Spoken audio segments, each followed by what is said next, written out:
Hello again. Welcome back. Good morning. How are you today? How's everything going? How are things? How are you doing? I'm fine.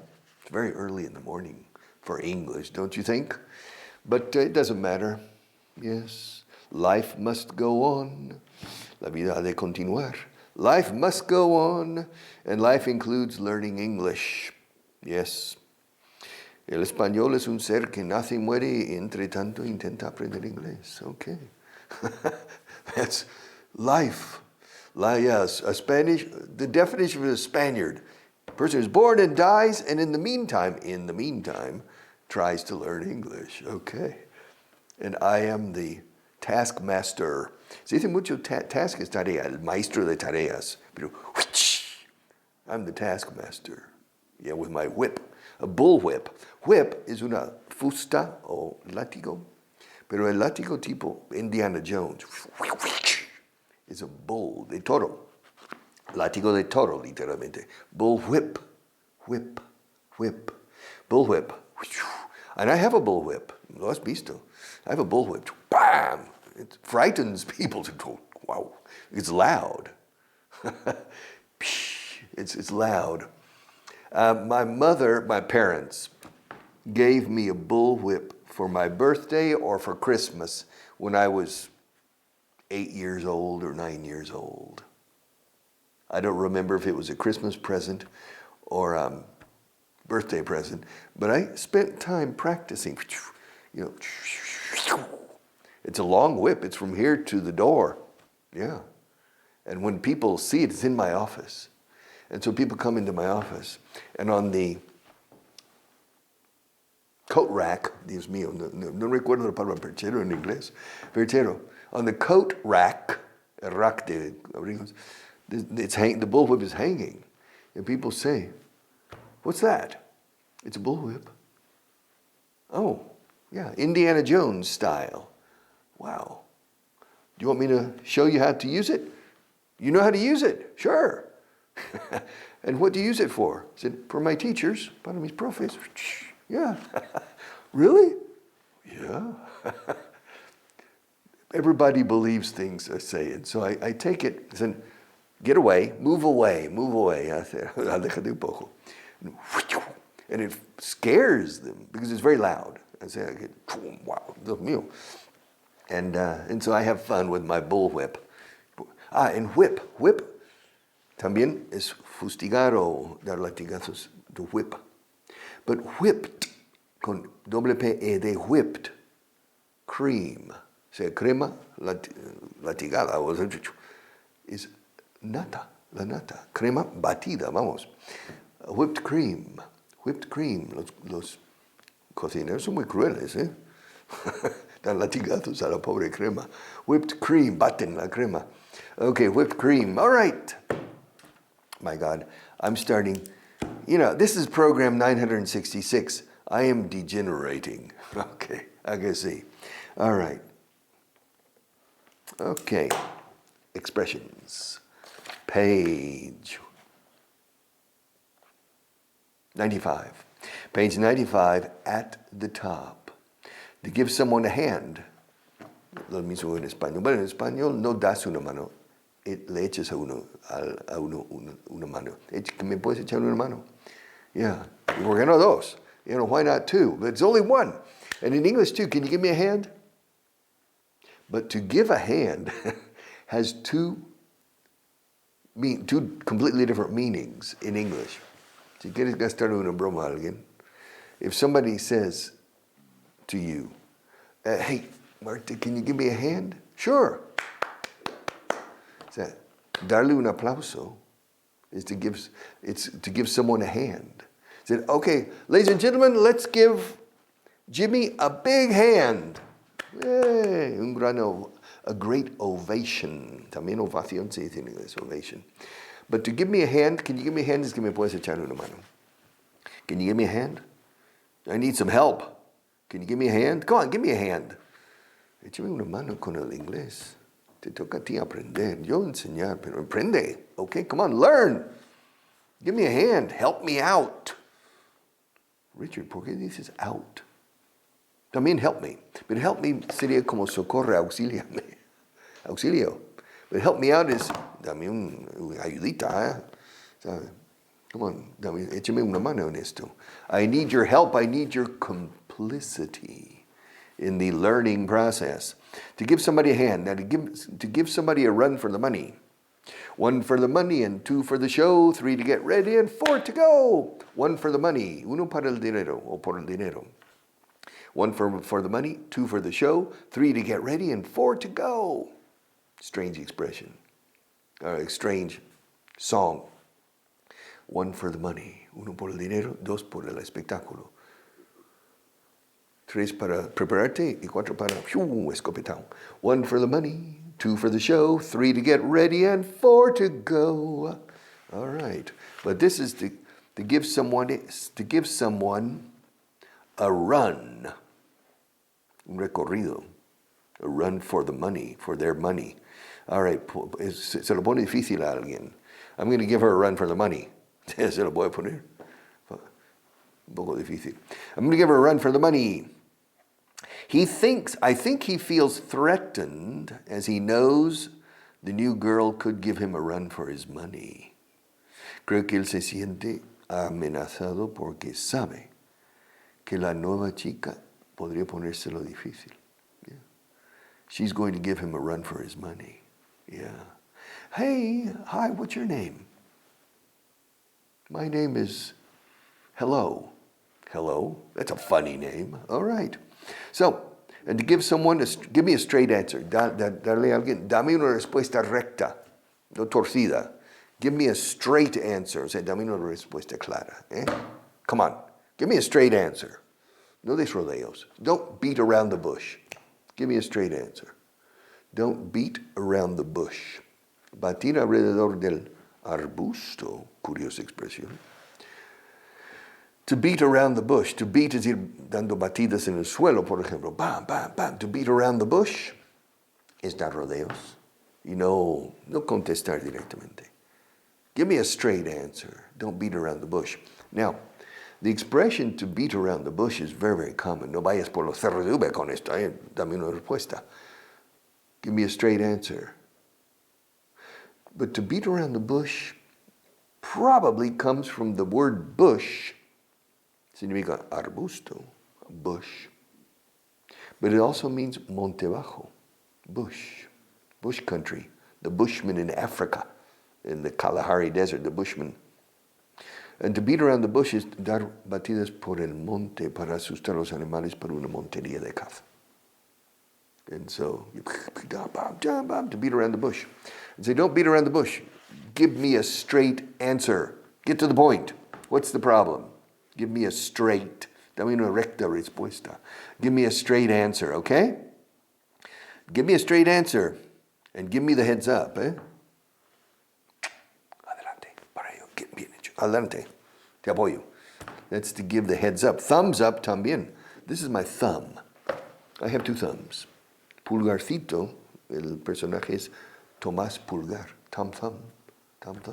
I have 8 fingers and 2 thumbs. Yeah. All right, technically I only have 8 fingers. I have 2 thumbs. Thumb, B muda al final. Thumb. Now, to give the thumbs up or to give the heads up is okay, adelante. But to give the heads up también es avisar. Ojo, ¿puedes avisarme si el jefe viene a buscarme? Hey, can you give me the heads up? Can you give me the heads up? The boss is coming. Can you give me the heads up? All right. These expressions are very common, but this requires a very good level of English. Of course, this is class number 966. Supposedly, you have reached a level in which these expressions are relevant and interesting. But remember, these expressions, in my opinion, are more interesting from the listening comprehension point of view. What's important and critical is the basic grammar for speaking and, of course, understanding. So this is important for understanding, listening comprehension. You need to understand everything. It is absolutely essential to understand. This is always priority number one, with a big difference over priority number two. And if you don't prioritize this way, you will never reach a good command of English, because you will never feel relaxed and comfortable and powerful in communication situations. You must understand in a relaxed, calm, effective way. And that requires 1,000 hours of exposure to the spoken word. 1,000 horas mínimo. And you have to find the time to expose your ear to 1,000 hours in which you understand. Many people, many Spanish people, go to London to live. It takes them 3 years to understand perfectly, to understand 99%. It took me, when I came to Spain in 1972 as a student, I had 6 years of Spanish before in Spanish class in Oklahoma.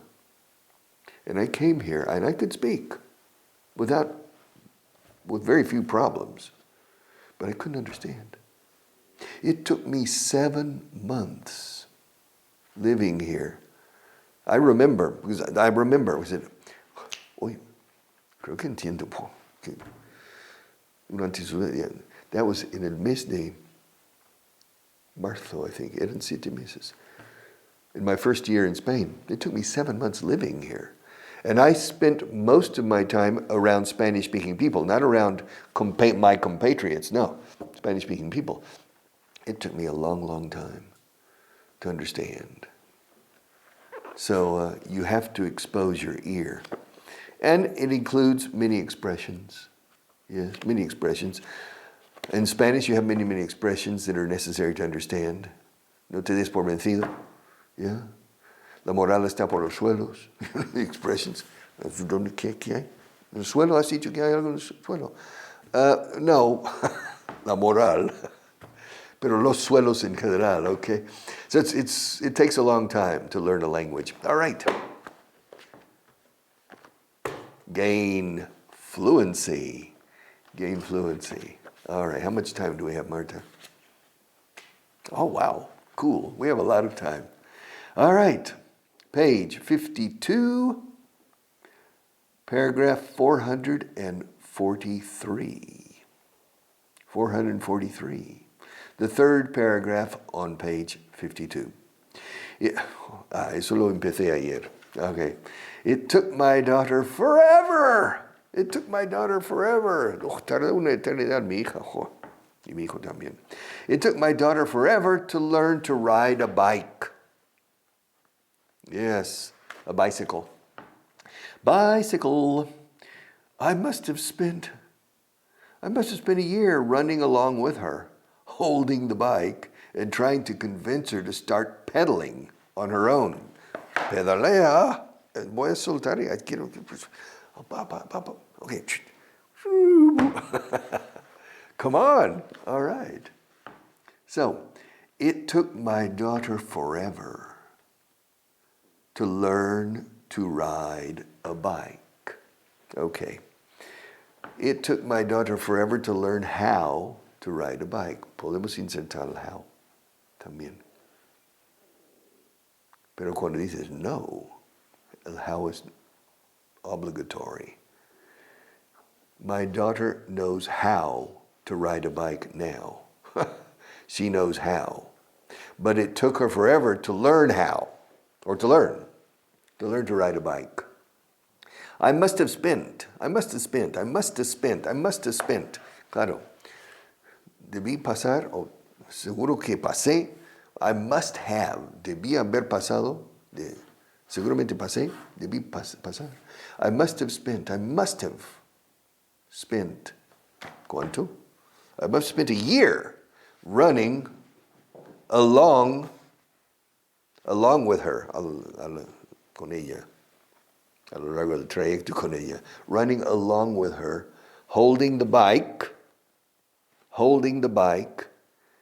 and trying to convince her to start pedaling, no? To start pedaling on her own, por cuenta propia. Yes, to start pedaling on her own. Yeah. She finally learned how to ride a bike, by the way. Yeah. Does Victor know how to ride a bike? He does. Does he know how to swing? Does he know how to swim? Yeah, all right. She's a very responsible mother. All right. It took my daughter forever to learn to ride a bike. I must have spent a year running along with her, holding the bike and trying to convince her to start pedaling on her own. Pedal is pedal, y pedalear is to pedal. Yeah, in order to pedal a bike, you need to use the pedals. There are 2 pedals, not 3. Can you imagine? Imagina, there are 2 pedals. And they work like this. Yeah, in unison, al unísono, in unison. In your legs, it's good exercise to ride a bike. All right, the next one, paragraph number 444, Capicúa. Part of the problem is Charlie. Okay, part of the problem is Charlie. Parte del problema es nuestro amigo Charlie. Part of the problem is Charlie. He always wants to be the center of attention, and he wants to make all the decisions. The boss knows that, but never does anything about it. All right. Charlie isn't the boss. Charlie is a manager in the company, but there are other managers. And it's always a problem because Charlie always wants to be the center of attention. All right. Part of the problem, todo el problema no, pero parte del problema. Part of the problem is Charlie. He always wants to be the center of attention. Yes, me no, I don't want to be the center of attention. My father, yes. My father was an only child, like Victor. Yeah. And only children sometimes are accustomed to being the center of attention. It's not that they want to be the center of attention, it's because it's their experience is to be the center of attention. Because an only child has 6 people focused on him or her. The mother, the father, the 2 grandparents, maternal and the 2 paternal grandparents. Shoom, on one little Miko. And so it works on the psyche, la psique, el coco. We say, para el coco decimos the psyche. Psyche es la psique, ¿sí? La psique, ¿no? Sí. No conoces la psique. La psicología, la psique. Bueno, no es la psicología, es el coco. After the break, well, after we stop, I'll show you here. La psique. Yes, it works on the psyche. And in the end, sometimes it's not easy for an only child later, as an adult, to work in teams in a normal way because the person is just naturally accustomed to being the center of attention. And sometimes it's difficult to adapt. So, my father was a little bit this way. No se daba cuenta de que había other people, with perhaps other opinions or other ideas. But my father was a good guy. All right. Part of the problem. Un nativo no dice part of the problem. Diría part of the partisanos.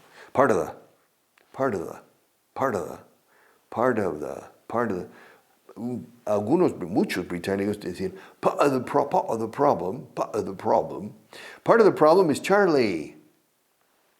He always wants to be the center of attention, and he wants to make all the decisions. Vale, toma la decisión tú. The boss knows this. El jefe lo sabe. The boss sabe esto. The boss knows this, but never does anything about it. Nunca hace nada al respecto. He never does anything about it. He never does anything. El about it sobra, pero es mejor con about it. The boss knows this and never does anything about it. The boss knows this and never does anything about it. I don't know why. If I were the boss, I'd send Charlie to Antarctica on a special mission. Hey, we want to, Charlie, we're planning to open a new office in Antarctica. Now, we need you to go there for the preliminary preparations for the office in Antarctica. Okay. Sueldo más dietas. Ahí con los pingüinos. Okay, with the penguins. Enjoy it, Charlie. So, part of the problem is Charlie. He always wants to be the center of the attention, and he wants to make all the decisions. The boss knows this and doesn't do anything about it. The boss knows this and never does. He dicho didn't do. Doesn't do. He never does. Nunca hace nada al respecto. He never does anything about it. No hace nada al respecto. He doesn't do anything. He doesn't do anything about it. He never does. He doesn't do. He never does. He doesn't do. He never does. He never does anything about it. Okay. The next one, 445, page 52. The last time, esto es verdad. Yeah. Pero no era la penúltima vez. Pero aquí dice la última. The last time we went to Paris was in the middle of the winter. I remember walking from the Eiffel Tower to Notre Dame. It was a windy day and it took us over an hour. Yeah. I like winter trips in Europe because there are fewer tourists. If you go to Paris on January 15th, there are 20% of the tourists than on July 15th. However, of course, the days are shorter because it's in the middle of the winter. In Paris, it's dark at 5:30, 6 o'clock. In Scotland, it's dark at 4:30. Noche cerrada a las 4:30. However, one of my best, I've been to Scotland maybe 7 times. I like Scotland. The last time I went in December, después de los puentes, so from the 10th to the 16th, maybe 6 days in Scotland. And of course it was dark at 4:30. But the weather was beautiful. Blue skies for 6 days. The Scottish people were surprised. You're very lucky to come here. Very lucky with the weather. But I enjoyed it because there were no tourists. Very few tourists. And the same in Paris. So, however, it's cold. It's cold. And I remember we were in the Eiffel, well, of course, the typical Eiffel Tower.